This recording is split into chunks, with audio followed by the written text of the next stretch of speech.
In 1324, the richest man in the world came to Egypt. His name was Mansa Musa, the ruler of the West African Empire of Mali. It was a kingdom few outside of North Africa knew much about. But when Mansa Musa was finished, everyone in the world would know his name. Musa came to Egypt with an army armed not with swords but with gold.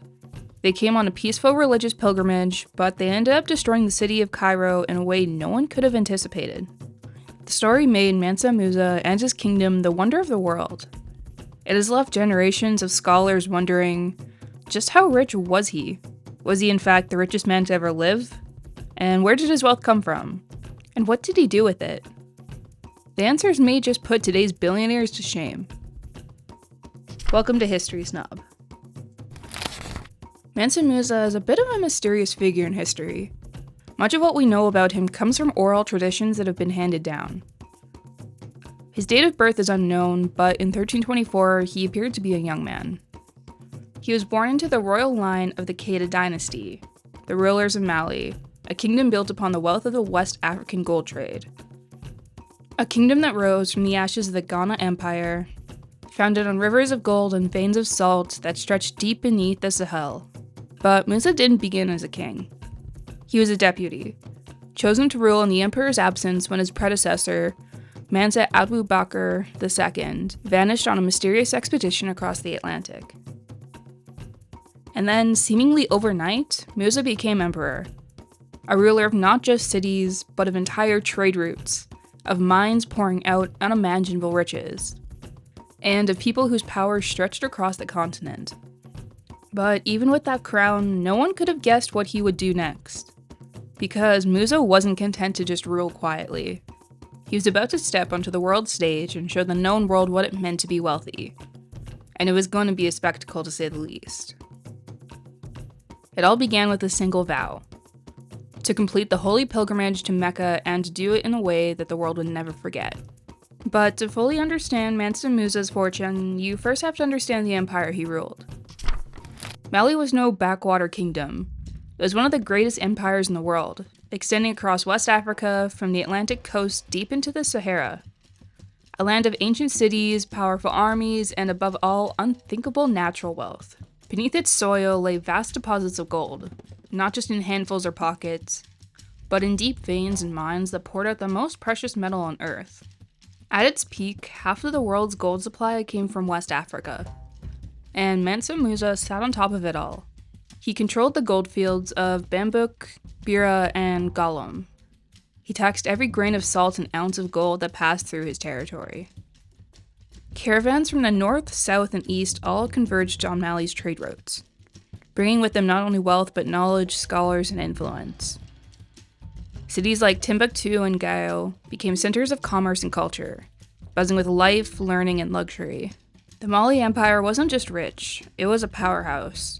And Musa, he was its golden lion. But for all his wealth and influence at home, Mansa Musa was still a name few outside of North Africa would have recognized. That was about to change, because when he set off for Mecca, he wasn't just fulfilling a religious duty. He was about to show the world what real power looked like. This brings us to 1324, when Mansa Musa began a journey that would shake the foundations of the medieval world. It's a religious rule that all Muslims who are physically and financially able should make the pilgrimage to the holy city of Mecca, in modern-day Saudi Arabia, at least once in their lives. This journey is called Hajj, and like all devoted Muslims, Mansa Musa was determined to complete the trip. Unlike others, Mansa Musa's journey was so grand it would destabilize an entire region of the planet. From Mali, his overland route to Mecca would cover over 4,000 kilometers across desert, mountains, and rival kingdoms. But it wasn't just Musa making the trip. He brought with him an entourage of epic proportions. It's said that Musa brought with him 60,000 people, including 12,000 slaves, each carrying 4 pounds of gold. His baggage was carried by a small army of camels, each one loaded with gold dust, ingots, and other treasures to shock the world. It was a moving city of opulence, winding its way across the Sahara towards the Holy Land. Now, all this paints the picture of an incredibly greedy man. But in fact, it wasn't Musa's greed that made him a legendary figure. It was his insane generosity. But this also came with the darker side. Wherever Musa went, he gave freely. To the poor, to rulers, to merchants, to mosques. but his charity wasn't exactly a good thing. When Mansa Musa entered the city of Cairo, it was like a storm of gold had swept into the city. The Egyptian capital was already a bustling center of trade and culture, part of the Mamluk Sultanate, a crossroads of the Islamic world. But nothing had prepared it for the sensation that was about to arrive. The streets filled with rumors before Mansa Musa even appeared. A foreign king is coming, with thousands of followers and gold beyond imagination. When Musa entered the city, he came not as a guest, but more as a presence. Draped in silk, flanked by his slaves and nobles, with camels glinting under the desert sun, each weighed down with a poor king's ransom. Musa met with Sultan al-Nasir, the ruler of Egypt, and when asked to kneel in respect, which was a custom expected of all visitors, Musa at first refused, saying he would only bow to God. But eventually, diplomacy prevailed, and the two rulers exchanged gifts, pleasantries, and political respect. Then, the spending really began. Musa gave lavish gifts to Sultan, to officials, to scholars, and to merchants. He built mosques, fed the poor, and paid above market price for anything his caravan needed. He wasn't just being generous, he was excessive, almost compulsive in the way he distributed his wealth. And that wealth came at a cost. Musa spent so much gold in Cairo in such a short amount of time that it threw the city's economy into chaos. Seemingly overnight, gold became less valuable. Prices soared, and merchants were scrambling. Inflation rippled through the market like a shockwave. The economic damage was so severe, it would take years, possibly even over a decade, for Cairo's gold-based economy to recover. Musa hadn't come to conquer, but Cairo would never forget him. In fact, centuries later, his visit remained one of the most disruptive economic events in Middle Eastern history. This was more than a pilgrimage. It was a declaration that in the heart of Africa, there is an empire of such staggering wealth it could shake kingdoms just by passing through. And word quickly spread, across trade routes and shipping lanes, onto maps where Mali was marked by a man sitting on a throne of gold. After Cairo, the caravan pressed on across the burning sands of Sinai, through the rocky passes of Hajj towards the holy city of Mecca. By the time Mansa Musa arrived, his reputation had again preceded him. The streets were already buzzing with anticipation. A king richer than any caliph was coming to complete his sacred duty. Musa entered the city in devotion. He was a Muslim, deeply committed to his faith. And though his arrival turned heads, he approached the Hajj with humility, prayer, and purpose.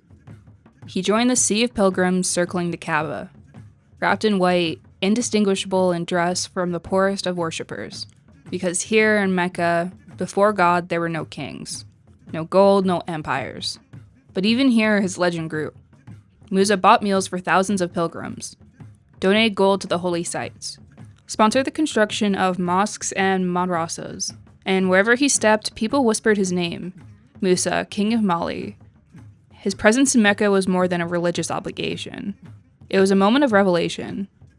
For the Islamic world, it was a reminder that Islam was thriving in the distant West, in a kingdom far beyond the deserts of Arabia, that in Africa, faith and fortune walked hand in hand. When Mansa Musa completed the pilgrimage and began the long journey home, he left Mecca not only as a pilgrim, but as a legend made flesh. And he was bringing more than gold back to Mali. He was bringing ideas, architects, scholars, builders, books, the seed of a cultural and intellectual revolution. By the time Mansa Musa returned home, he was no longer just a king. He was a historical figure.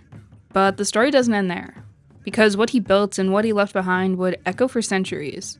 He brought home a vision shaped in the mosques of Cairo, the courts of Arabia, and the sacred silence of Mecca. And with the wealth of the empire behind him, he set out to build something lasting. First, he transformed Timbuktu, which was a remote outpost on the edge of the Sahara, into one of the greatest centers of learning and culture the world had ever seen. He summoned architects from Egypt and Spain, including the famous Abu Ishaq al-Sahili, to design grand mosques and palaces unlike anything anywhere else in West Africa. They built the Gingerber Mosque, a masterpiece of Sahelian architecture that still stands today. It was more than just a place of worship. It was a beacon, calling scholars, poets, and jurists from across the Islamic world. Musa also funded the construction of schools and libraries, filling them with manuscripts from Cairo, Baghdad, and beyond. He supplied Timbuktu with books, some more valuable than gold, until his capital became known as the City of Scholars. But he still wasn't done. Across Mali, he encouraged education, promoted law, and supported the rise of a literate, educated class. His rule brought stability, trade, and prosperity to millions.